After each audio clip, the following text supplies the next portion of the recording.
Hi, I'm Dale Wells. Welcome to Lesson 1 in our 13-week study of Moses, Face to Face with God. This is a Heritage Bible Masterclass study.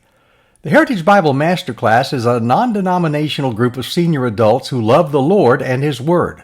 We meet at the Heritage Palms Country Club, south of Fred Waring, east of Jefferson Street in Indio, California, at 10:15 every Sunday morning. We'd love to have you join us. Just let them know at the gate that you are there for the Bible study, and the guard will let you right in. Feel free to comment as you watch this video, and if you find these videos helpful, help me out by hitting the like button. Also, if you'll subscribe, you'll be notified whenever I post new material to this channel. This study came about as a result of a men's Bible class a few months ago. We were looking in Acts 7 at Stephen's defense before the Sanhedrin, and we noticed how as he rehearsed Old Testament history, he focused on three main characters: Abraham, Joseph, and Moses. So we spent 2 months in this series studying Abraham, 2 months studying Joseph, and now we're going to spend 3 months studying Moses. I'm glad you've joined us. I hope that you'll find this study as beneficial as I have in putting it together.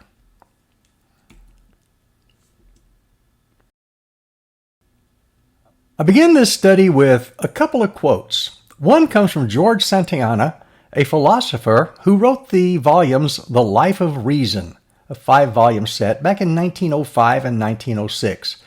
He said something you've probably heard: those who cannot remember the past are condemned to repeat it. And sure enough, that seems to be human history. We all seem to make the same mistakes over and over again, never learning from the people who've gone before us. Well, about a generation after George Santayana said this, another fellow paraphrased it in a different context. This fellow was Winston Churchill, who, after the end of World War II and at the beginning of the Cold War, said this in a speech to Parliament in 1948. Those who fail to learn from history are doomed to repeat it. Well, today's lesson begins with a fellow who forgot history and had to repeat the same lessons that his predecessors had missed before. But that's a story we see throughout the Bible. We see that story in the period of the Judges, when one generation would lapse in their service to God, fall into some kind of oppression, cry out to the Lord, and the Lord would rescue them and bring them a judge, only to have them repeat that same cycle again in the next generation, and the next, and the next. The same thing happened during the period of the kings, when we see one king followed by another, a good one followed by a bad one, followed by a good one, followed by a worse one, all the way throughout the story of Israel. Well, we're going to see the same thing beginning today in Exodus chapters 1 and 2. Let's take a look at the first part of that reading, Exodus 1 verses 1 to 14.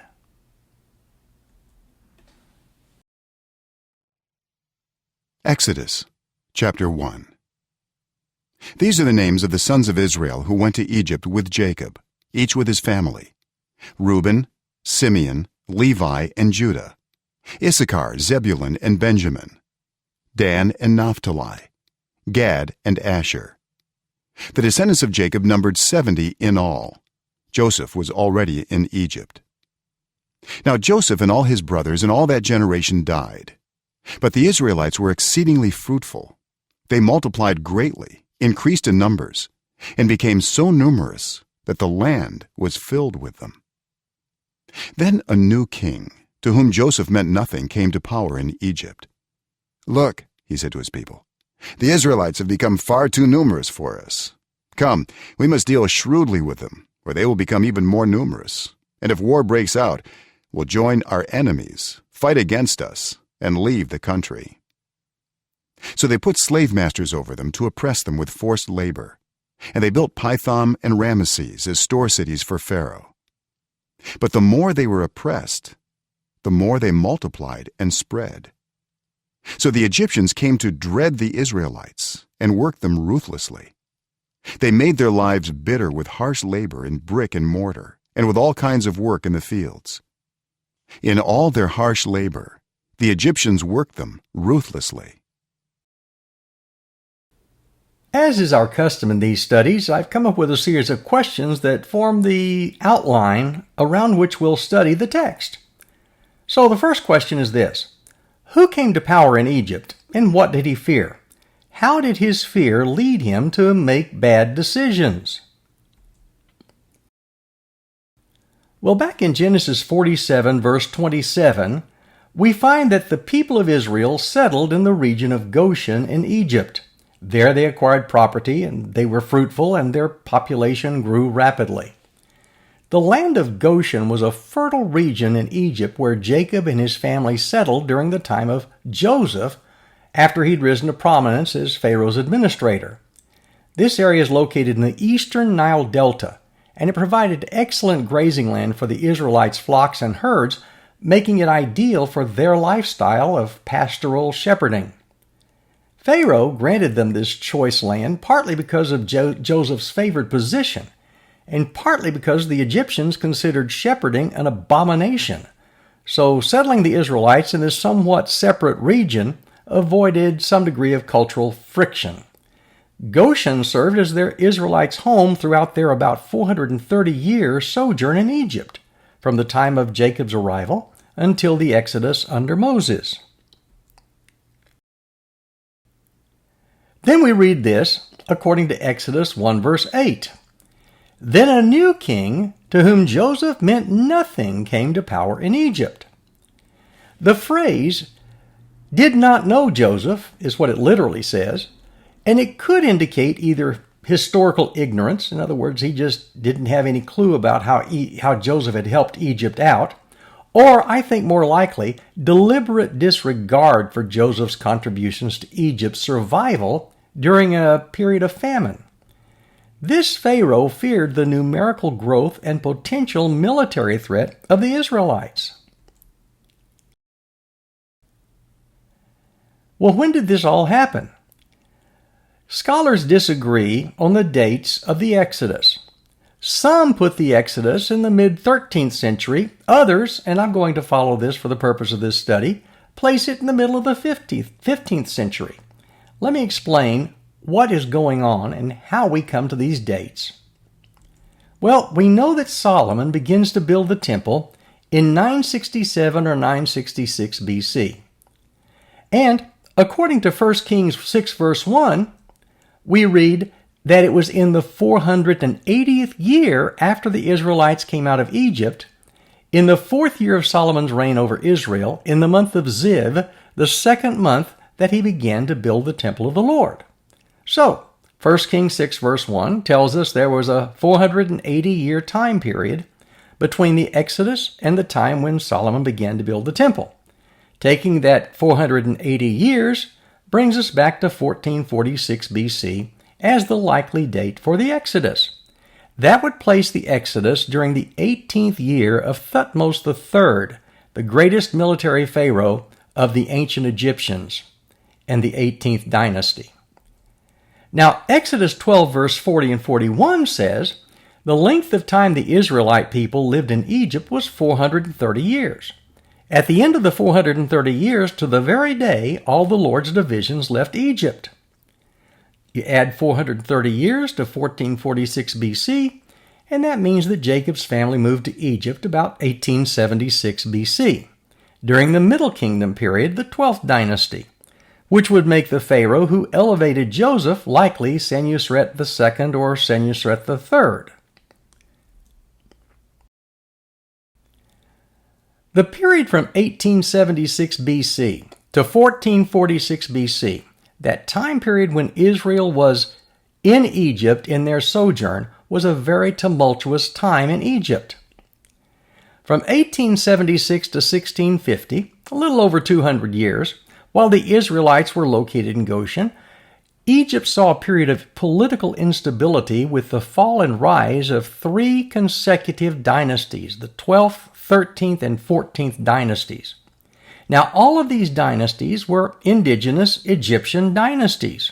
They were locals who were ruling the Egyptians. But in 1650 BC, something radical happened. A group of people immigrated into Egypt from the Levant, the same area where Jacob and his family had come from, the area that we know of as Israel. And they had immigrated into Egypt. They were called the Hyksos. These foreign immigrants that from the Levant entered into Egypt through Goshen, and they assumed political domination for 100 years. They represent the 15th and 16th dynasties of Egypt. Now, the 17th dynasty we don't need to worry about. It ruled the southern part of Egypt in the area of Thebes. But the 15th and 16th dynasties are the ones that would relate to the Israelites and their sojourn in Egypt. Well, 100 years of that kind of leadership led to the rise of a fellow named Ahmose I.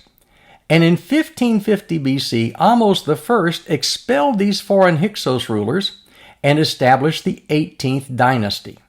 This was a liberation movement that reunified Egypt under native rule, and it began what we call the New Kingdom period of indigenous Egyptian rule. It also explains why this king might very well fear another invasion of people from the Levant. He's just finished expelling those people from foreign countries who had been ruling them for 100 years. It's likely that the new king to whom Joseph meant nothing was Ahmose I, the beginner of the 18th dynasty, the one who expelled the Hyksos from Egypt. That would mean that it's likely that his son Amenhotep I was the pharaoh behind the extermination project. And it could well be that his son Thutmose II was the pharaoh of the oppression. Now, Thutmose II had a daughter, and that daughter's name was Hatshepsut. She was very likely Moses' adoptive mother. And if all of this is true, and I'm correct about the date of 1446 for the Exodus, then Thutmose III was the pharaoh of the Exodus. He was they called the Napoleon of Egypt, the greatest military king that Egypt ever had in its heyday. Well, what we see in Exodus chapters 1 and 2 is that paranoia corrupts judgment. The Pharaoh's fear manifested in several ways that demonstrate how paranoia can corrupt sound judgment. First, he engaged in demographic paranoia. He viewed the population growth of the Israelites as an inherent threat rather than a potential asset. Rather than trying to incorporate them into Egyptian society, he tried to hold them at arm's length. Second, he demonized the Israelites, psychologically distancing the Israelites as unwanted immigrants rather than productive residents who had been there for centuries. And third, there's a word there when he says, "Let us deal shrewdly," that reveals calculated manipulation rather than wise governance. He was all about maintaining power as an authoritarian ruler, and he was not in the least interested in immigrants who occupied his border. Kenneth Kitchen says this: historically, this reflects common ancient Near Eastern concerns about immigration populations during times of political instability. The Hyksos period, 1650 to 1550 BC, had demonstrated how foreign groups could indeed gain political control in Egypt, making Pharaoh's paranoia somewhat understandable, though not justifiable. Or, in the words of that philosopher Yoda from Star Wars Episode 1, The Phantom Menace, fear is the path to the dark side. Fear leads to anger, anger leads to hate, hate leads to suffering. How did Pharaoh oppress the Israelites? And is it ever right for the powerful to oppress the powerless? Well, Pharaoh's subjugation strategy involved three escalating phases. First, he imposed forced labor, literally crushing labor or harsh bondage, requiring the Israelites to build store cities including Pithom and Ramses, according to verse 11. The Hebrew term parek appears only in context describing the most severe form of oppression, suggesting labor that's designed to break both body and spirit. Second, when population growth continued despite those harsh conditions, Pharaoh made their lives bitter with harsh labor in brick and mortar and with all kinds of work in the fields, verse 14 says. The progression from building projects to agricultural labor indicates systematic economic exploitation across all sectors of Israelite society. And third, the text emphasizes that in all their harsh labor, the Egyptians worked them ruthlessly, using the same root word that connotes oppression that's intended to crush human dignity, subjecting them to ruthless, dehumanizing conditions.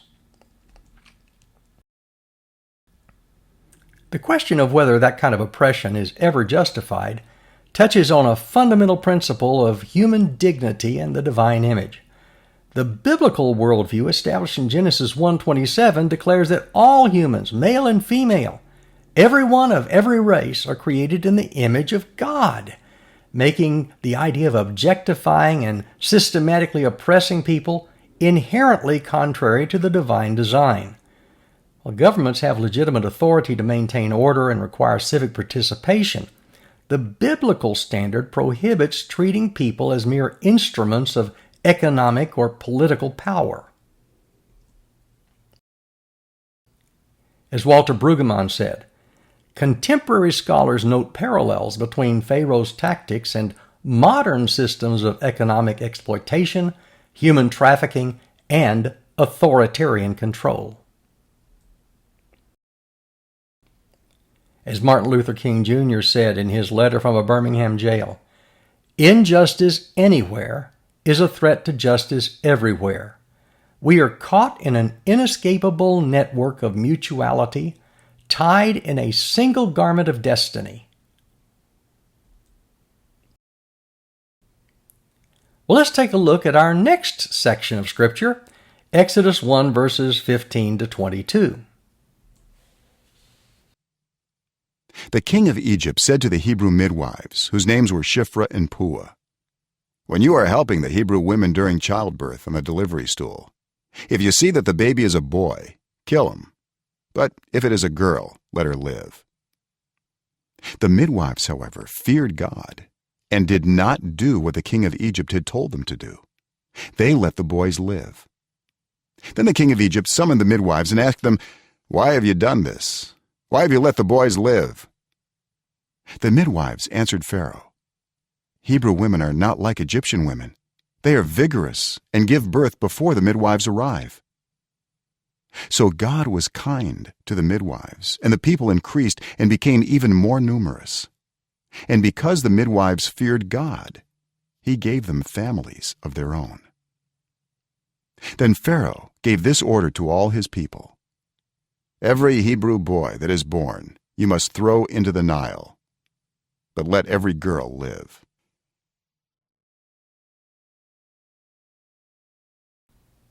How did Pharaoh attempt to curb the Israelite population growth?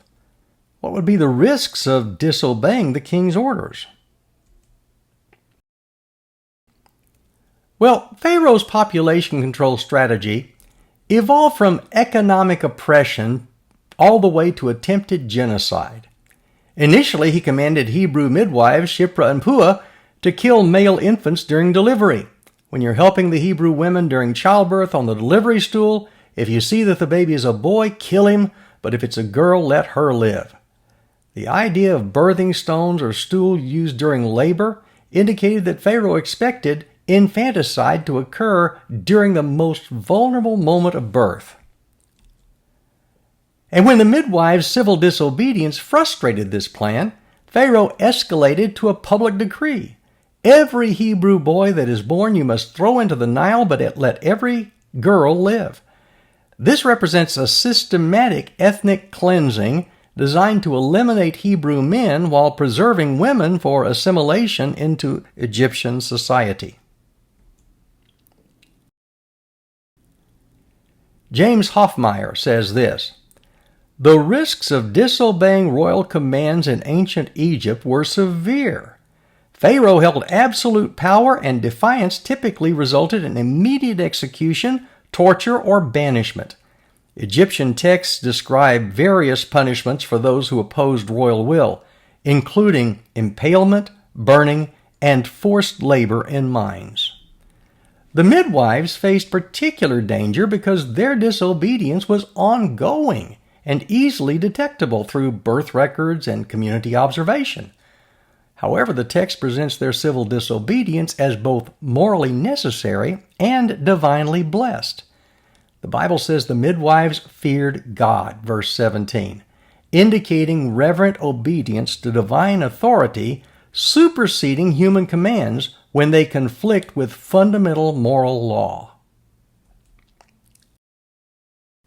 As the apostles Peter and John said when they were hauled before the Sanhedrin for preaching in the name of Jesus, we must obey God rather than human beings.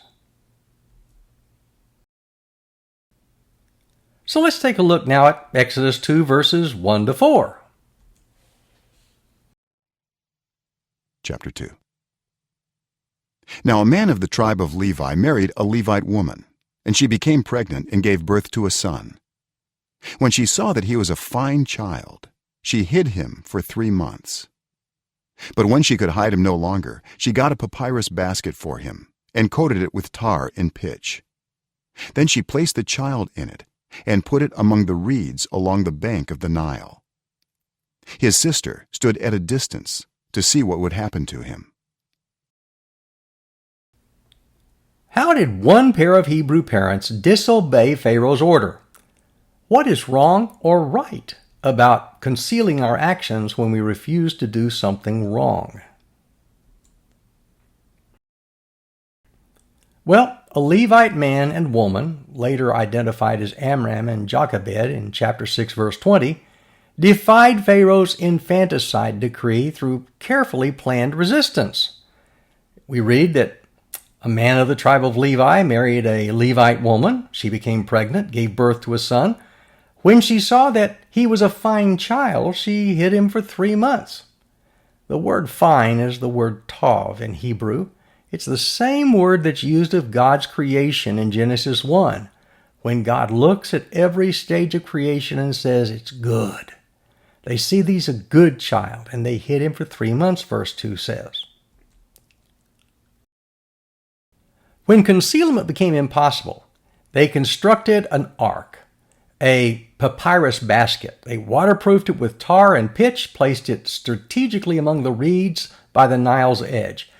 The word to describe the basket here is the same word that's used in the Noah narrative to suggest that God divinely preserved Noah and his family through the ark floating on the water. These parents' actions here demonstrate multiple forms of resistance. There's passive resistance through concealing the child. There's creative compliance by technically throwing the child into the Nile, while at the same time ensuring the child's survival. And there's strategic positioning, putting the baby right where Pharaoh's daughter bathed. Maybe they knew something about her emotional tendencies. But the ethics of concealment and civil disobedience involve 2 major biblical principles. First, there's the concept of righteousness or justice that sometimes requires resistance to unjust laws. We see it, for example, when Rahab hides the Israelite spies in Joshua chapter 2. We see it in our own history when those who in Germany concealed Jews during the Holocaust in order to try to save them. The second biblical principle we see here is when human law contradicts divine law, biblical precedent supports prioritizing divine command. As, for example, we see in Daniel's friends refusing to worship Nebuchadnezzar's image in Daniel chapter 3. So, the Bible does support social justice and civil disobedience when basic justice requires resistance to unjust laws and when human law contradicts divine command. As Dietrich Bonhoeffer wrote, We are not to simply bandage the wounds of victims beneath the wheels of injustice. We are to drive a spoke into the wheel itself. Or, quoting again from Martin Luther King Jr., this time his volume, Strength to Love, the ultimate measure of a man is not where he stands in moments of comfort and convenience, but where he stands at times of challenge and controversy. Well, let's go on with our reading in Exodus 2, verses 5 to 10. Then Pharaoh's daughter went down to the Nile to bathe, and her attendants were walking along the riverbank. She saw the basket among the reeds and sent her female slave to get it.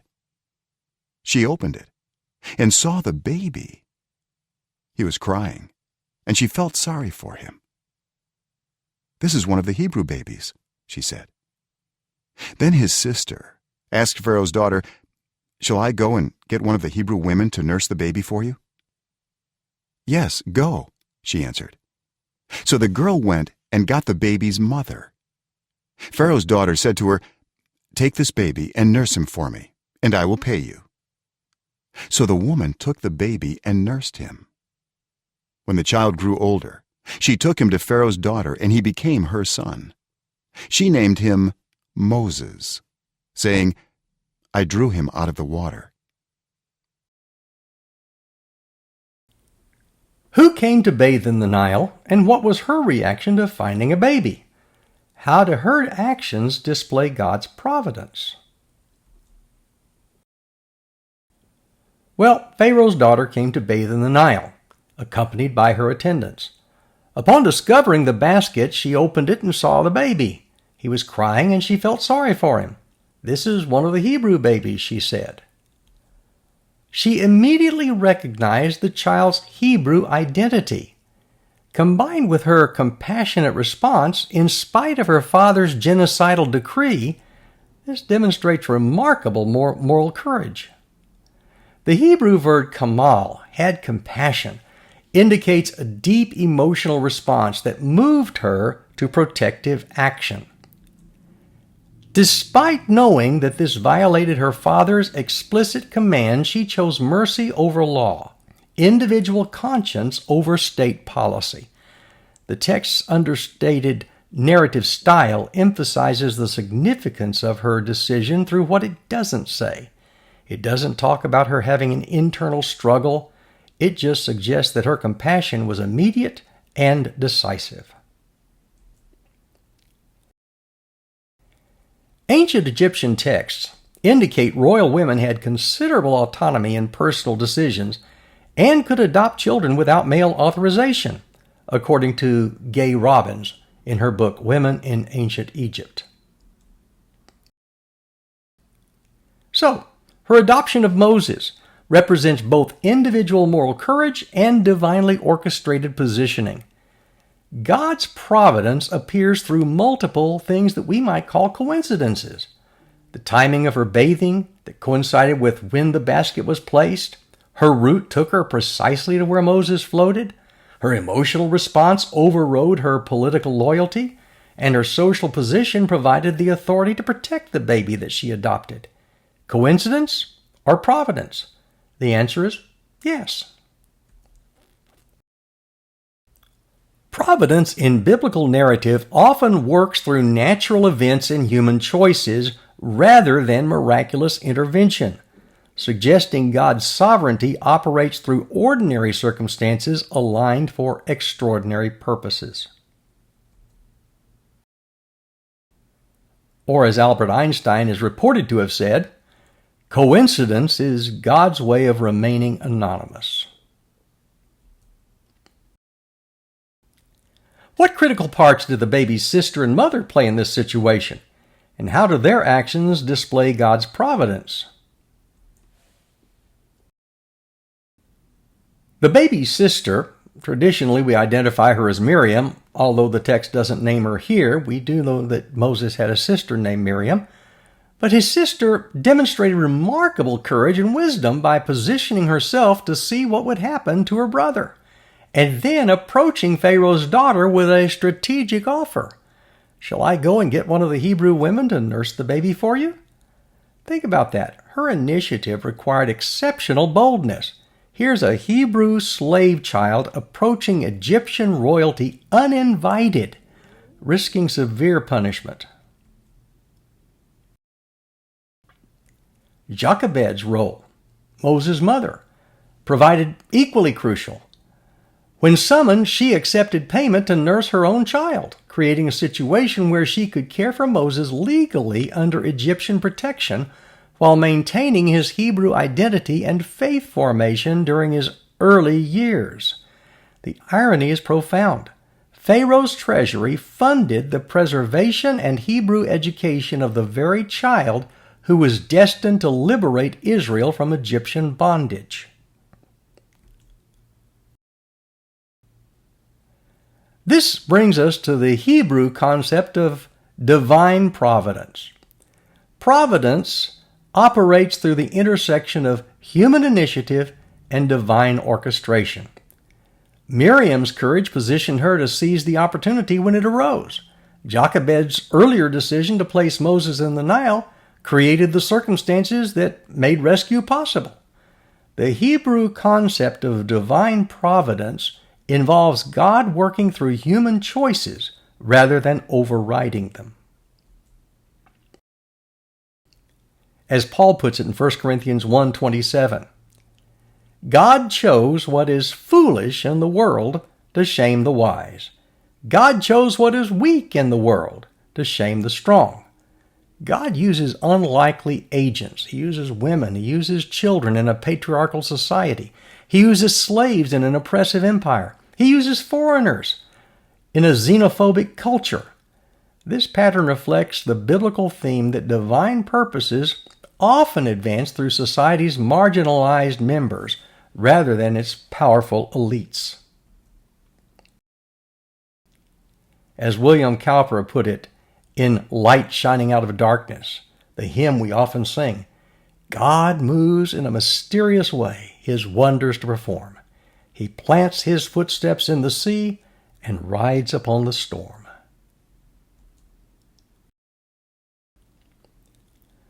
What was the baby named, and who adopted him? How does that display God's providence? Pharaoh's daughter, if I'm correct in identifying her as Hatshepsut, adopted the child and named him Moses, saying, I drew him out of the water. And then we read in Exodus 2, verse 10, the child grew, and Jochebed brought him to Pharaoh's daughter, and he became her son. She named him Moses and said, because I drew him out of the water. Now, the Hebrew name, Moshe, derives from a root that means to draw out. But what we've got here is a kind of a double entendre that we might not recognize because we're not familiar with the Hebrew or the Egyptian language. The text provides the Hebrew etymology for what was likely an Egyptian name. Do you remember when we talked a few moments ago about the kings of the 18th dynasty? Hatshepsut's father's name was Thutmose, and it could very well be that when she named him Moses, that she was giving him both a Hebrew and a derivation from the Egyptian name Thutmose. So it's a dual linguistic heritage that reflects Moses' bicultural identity. The Pharaoh who was Hatshepsut's father was Thutmose I. Her naming Moses by that name drew from both Hebrew and Egyptian sources, if I'm right. But this shows us how providence displays multiple layers of irony and divine orchestration. First, Egypt's princess names Israel's future liberator with a name that's prophetic of his calling. He who was drawn out would later draw out Israel from bondage. Second, Moses receives education in all the wisdom of the Egyptians, according to Stephen in Acts 7:22. Precisely the knowledge that would be necessary to confront Pharaoh effectively and understand Egyptian administrative, military, and religious systems. Third, His royal adoption provided access to power structures and cultural literacy essential for leadership, while his Hebrew nursing preserves covenant identity. The tension between these identities creates the internal conflict that drives his later development as a leader caught between two worlds and yet belonging fully to neither. Kenneth Kitchen, again, in his book on the reliability of the Old Testament, says this: ancient adoption practices typically involved complete cultural assimilation, but Moses' unique circumstances allowed him to maintain Hebrew connections while gaining Egyptian privileges. Archaeological evidence suggests adopted royal children often received military training, administrative education, and religious instruction that prepared them for high office. Or, as the psalmist wrote, the very stone which the builders rejected has become the head of the corner. This is the Lord's doing, and it's marvelous in our eyes. Well, let's go on to Exodus 2, verses 11 to 14. One day, after Moses had grown up, he went out to where his own people were and watched them at their hard labor. He saw an Egyptian beating a Hebrew, one of his own people. Looking this way and that, and seeing no one, he killed the Egyptian and hid him in the sand. The next day he went out and saw two Hebrews fighting. He asked the one in the wrong, "Why are you hitting your fellow Hebrew?" The man said, "Who made you ruler and judge over us? Are you thinking of killing me as you killed the Egyptian?" Then Moses was afraid and thought, "What I did must have become known." How did Moses deliver his version of justice, and what happened as a result? What risks might you face in standing up for what you believe? Well, when Moses went out to where his own people were and watched them at hard labor, he witnessed an Egyptian beating a Hebrew, and he intervened by killing the Egyptian. The phrase "he struck the Egyptian" uses terminology that can mean anything from a blow to fatal violence, but it's clear from the consequence, Moses hiding the corpse, that it clarifies the severity of his intervention. Well, his intervention backfired dramatically. The next day, when he attempted to mediate between two fighting Hebrews, one challenged his authority. "Who made you ruler and judge over us? Are you thinking of killing me as you killed the Egyptian?" This response reveals multiple failures in Moses' approach.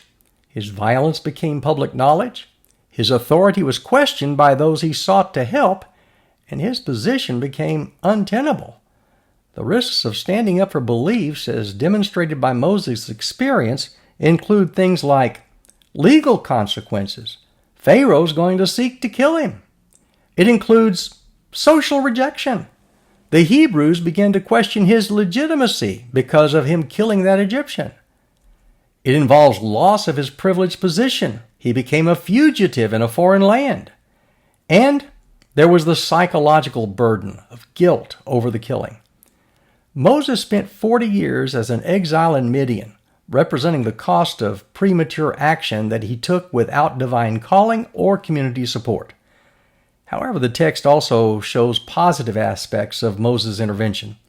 His identification with Hebrew suffering in verse 11, his sense of justice, his willingness to sacrifice personal comfort for others' welfare. These qualities, refined through desert experience, later equipped him for divinely authorized leadership. Dante Alighieri said this in the Divine Comedy: "The hottest places in hell are reserved for those who in times of great moral crisis maintain their neutrality." Well, continuing our reading, we go to Exodus 2, verses 15 to 22. When Pharaoh heard of this, he tried to kill Moses. But Moses fled from Pharaoh and went to live in Midian, where he sat down by a well. Now a priest of Midian had 7 daughters, and they came to draw water and fill the troughs to water their father's flock. Some shepherds came along and drove them away. But Moses got up and came to their rescue and watered their flock.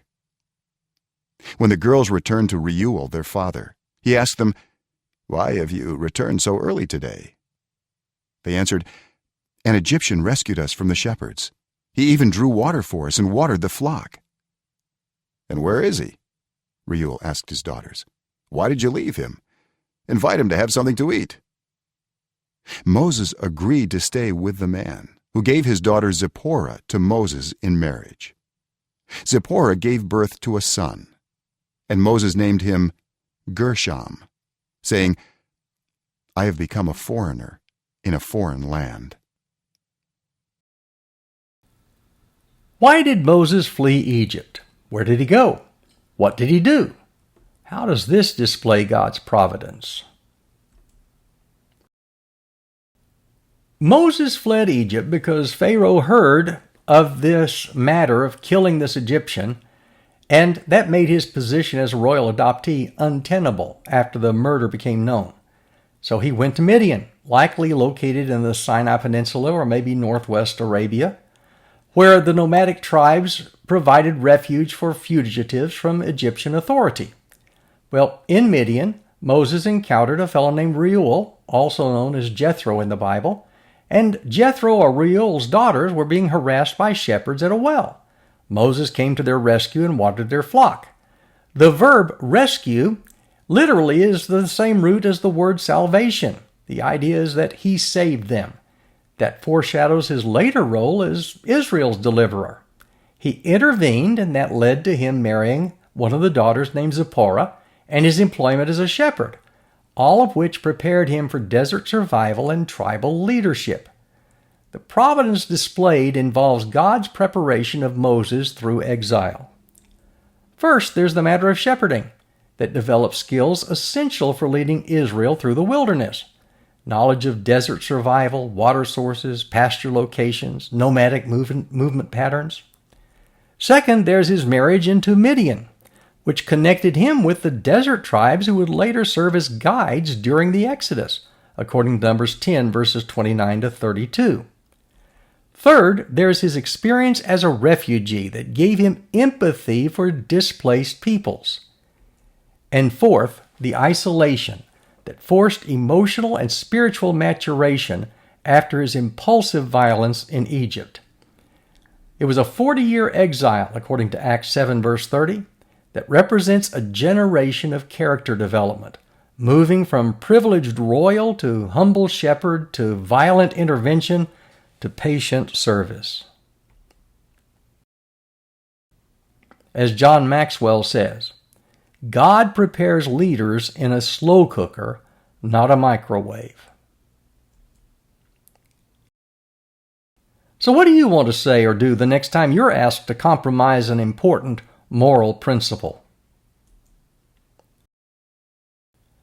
I hope you'll take a few minutes to really reflect on the principles of moral courage that we see here in the examples through Exodus 1 and 2.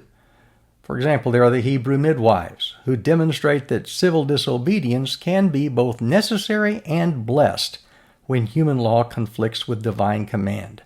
Their fear of God superseded their fear of human authority, and they showed wisdom in confronting evil while minimizing their personal risk. Then you've got Moses' parents, who illustrate that protecting innocent life justifies concealment and strategic action, even when it requires challenging unjust authority. Their careful planning and calculated risks demonstrate that moral resistance requires both courage and wisdom. Then you've got Pharaoh's daughter, who models how individual conscience must sometimes override social expectations and political loyalty. Her immediate compassion and protective action show that moral intuition often provides clearer guidance than complex ethical calculation. However, Moses prematurely engages in an attempt to rescue Israel, And that premature violence demonstrates that righteous anger without divine timing and community support can prove counterproductive. And so he spent 40 years in exile, suggesting that character development and proper preparation often precedes effective moral leadership. I see several principles here. First, there's the principle that we see later expressed by Peter and John in Acts 5:29. We must obey God rather than humans when the obedience to one conflicts with the other. Second, we need to seek wisdom in how to resist while minimizing unnecessary harm to ourselves or others. Third, we need to accept that moral courage often requires sacrifice. Fourth, we need to trust the divine timing and preparation rather than acting impulsively as Moses did. And fifth, we need to remember that God often works through ordinary people in extraordinary circumstances. As Martin Luther King Jr. said in a speech at Oberlin College, the time is always right to do what is right. Well, that's our look at Moses' birth and exile, an unexpected deliverer in Exodus 1 and 2. I appreciate you joining us. Next week, we'll look at the burning bush, hearing God's call. I hope you'll join us for that one as well. In the meantime, may the God of hope fill you with all joy and peace as you trust in Him, so that you may overflow with hope by the power of the Holy Spirit. In the name of the Father, the Son, and the Holy Spirit. Amen.